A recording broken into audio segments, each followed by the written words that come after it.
rocking with it.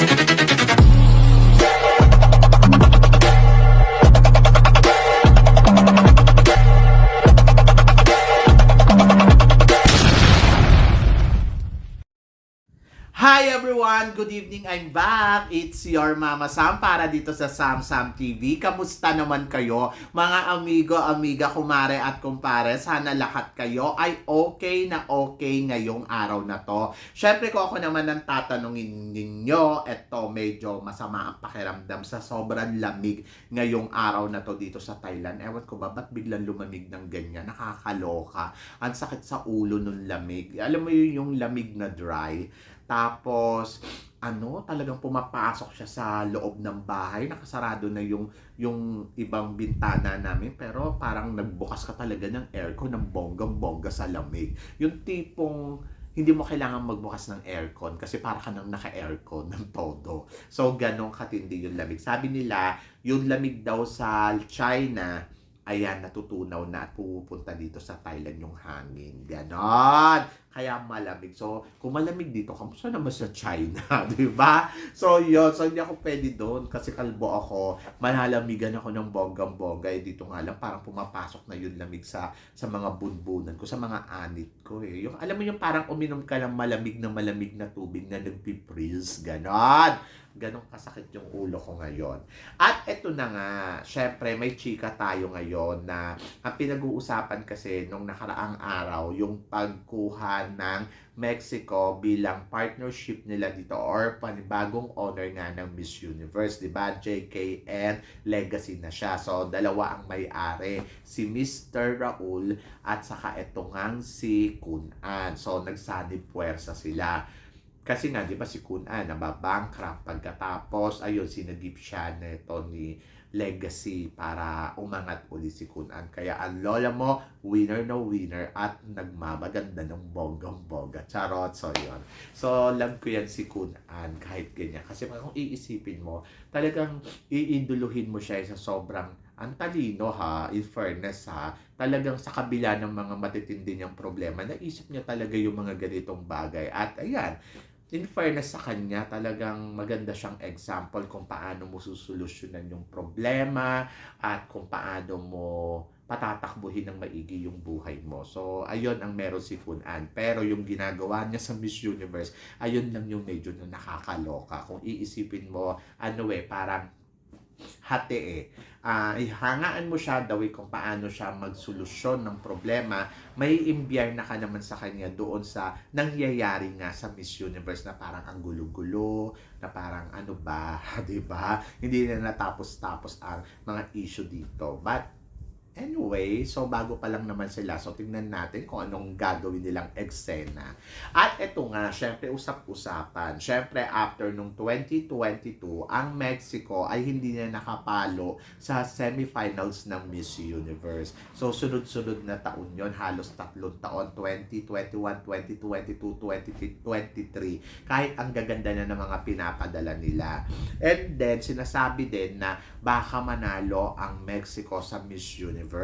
Ganun din naman ang Thailand. Yung Thailand naman, so nakakapasok naman sila sa semifinals pero hindi pa sila nananalo ng corona. So ang tinatanong dito sa akin, sino kaya ang unang mananalo sa kanila? At tingin ko daw ba na isa sa kanila muna ang mananalo bago ito pumunta sa iba ang corona. So interesting, di ba? So, alam natin na medyo nakaka-imbiyer na yung ikot ng Miss Universe noong nakaraang taon. Kasi kung iisipin mo, talaga naman may pinapaboran sila. Kumbaga, parang ando doon yung plano na parang kita naman manipulating yung result. Nakita mo na ang gusto nila ipanalo dito ay si Thailand. Kaya lang hindi siya nakaobra kay Nicaragua. So, para sa competition na to, malinaw na inilabas nila si Thailand na gusto nilang manalo dito. Kasi kahit hindi naman ganun kabongga yung performance ni Antonia noong preliminary competition, nakita naman natin nung prelim, di ba? Hindi naman ganun kapak. Marami pang mas better sa kanya pero nakalusot siya sa semifinals. At hindi naman na natin questionin yon sa totoo lang kasi naman alam naman natin na isa siya sa mga favorite. Kukumpara ko yung performance ni Mexico at saka performance ni Thailand nung nakaraang taon, mas umarangkada pa talaga si Mexico over Thailand. Kaya lang kasi tulad nga na sinabi ko, palulusutin at palulusutin talaga nila si Thailand dahil obviously naman na ayun naman yung gusto nilang manalo nung nakaraang taon. Kaya lang hindi sila nagtagumpay kasi naharang sila ni Shanice, 'di ba?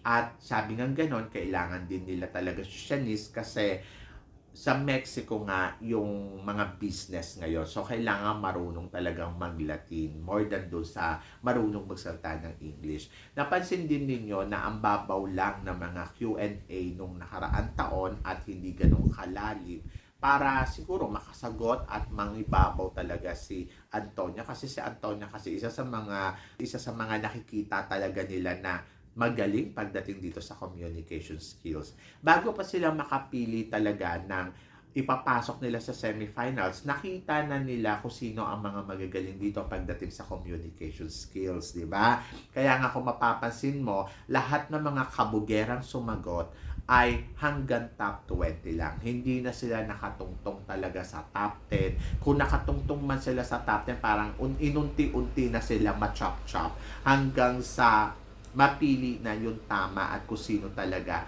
yung ipapasok nila sa top 5. Si Miss Philippines, kung ipapasok nila sa top 5 noong nakaraang taon, si Michelle D, masisira talaga yung plano nila. Malinaw talaga na si Michelle D ay kaya neto na makatungtong ng top 5, kaya neto makatungtong ng top 3, at kaya niya makipagsabayan sa Q&A dito sa top 3. And then, pwede si Michelle D ang manalo. So, since na ayaw nilang manalo ang Pilipinas, hindi nila plano manalo ang Pilipinas, so okay lang na hanggang top 10 ka lang, di ba? So, kahit nakita na natin yung performance ng Pilipinas noong evening gown, noong Miss Universe sa evening gown, nakita natin na parang ano nangyari, bakit hindi siya nakatungtong? Kung ikukumpara mo yung mga pinasok nila sa top 5 over to Miss Philippines na performance ha, so talagang nakikita mo dito na okay, manipulating yung result, di ba? So, ewan ko kung agree kayo dyan.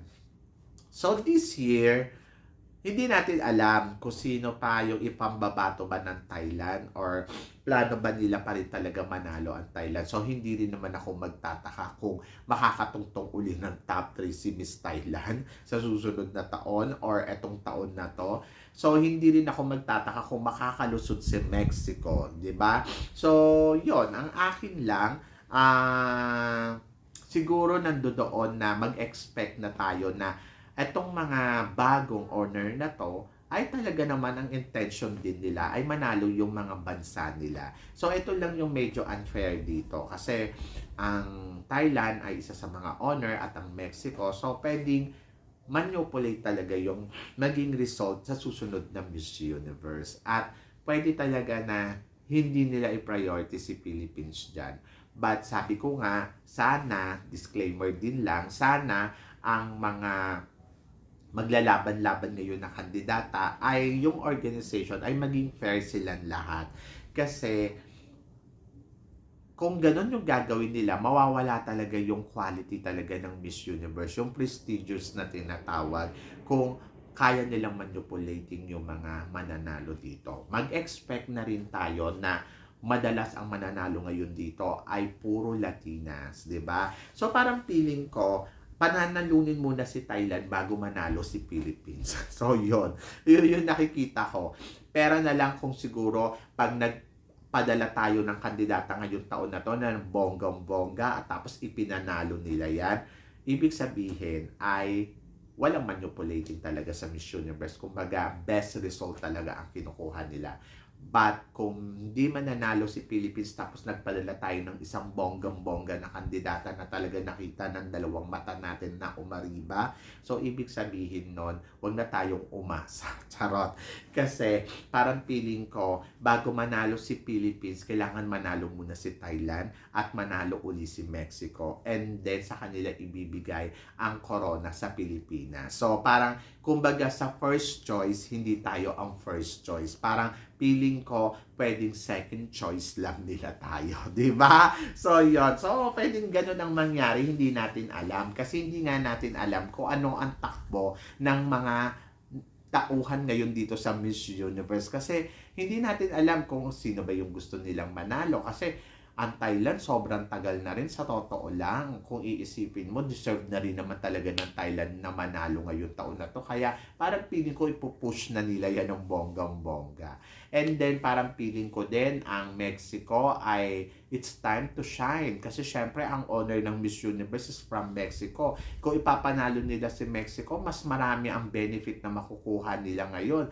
Dahil syempre bagong pangalan, bagong ingay at saka benefit yon para sa country nila. But sana makaariba lang talaga dito si Philippines ng bonggang-bongga at wag naman sana nila El Tocuyo. But naniniwala ako na ang kung sino man yung magiging pambato natin sa Miss Universe ngayong taon na to, kung sino sana yung mapipili natin, ay sana naman mabigyan talaga ng magandang spot or sana naman ay maging fair ang organization sa kanila.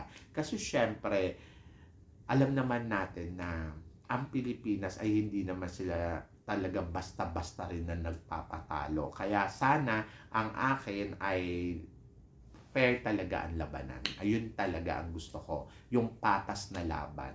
At ayun nga, sana ipakita nila yung scoring para at least, di ba, nalalaman ng mga tao. So, kung ano man yung mistake nila noong nakaraang taon, sana wag naman na nila ulitin, di ba? So, yun. So, nakakaloka lang kasi. Maganda magiging Miss Universe ngayong taon na to kasi isang buwan ng competition. Plus, nandoon na talagang aabangan mo kung sino nga ba ang e-eksena talaga. But sabi ko nga, kung kahit naman halimbawa o may eksena ang isang bansa, kung hindi naman talaga magiging fair din yung organization, wala din ang mangyayari. Kaya naniniwala pa rin ako na lahat ng pagbabago dito sa Miss Universe ay kasama dyan yung fair na laban para sa mga kandidata, yung patas na laban talaga, yung gusto kong makita sa bagong era ng Miss Universe ngayong taon na to. So, yon kayo guys, ano guys ang masasabi ninyo dito sa mga pinag-uusapan natin ngayon? So, please comment below para at least malaman ko naman kung ano naman ang chika mo sa mga tinatalakay natin. So, yun guys, maraming salamat syempre sa inyong lahat sa walang sawang suporta at pagmamahal na binibigay ninyo dito sa channel ko. At sa mga hindi pa po nakaka-subscribe, please don't forget to click like and subscribe my channel at i-click nyo na rin po ang notification bell para lagi kayong updated syempre sa aking mga chika. Sabi ng ganon, ngiti lang tayo para lalo tayong maging maganda. So guys, hanggang dito na lang. Hanggang sa muli nating chikahan. See you tomorrow. Thank you guys.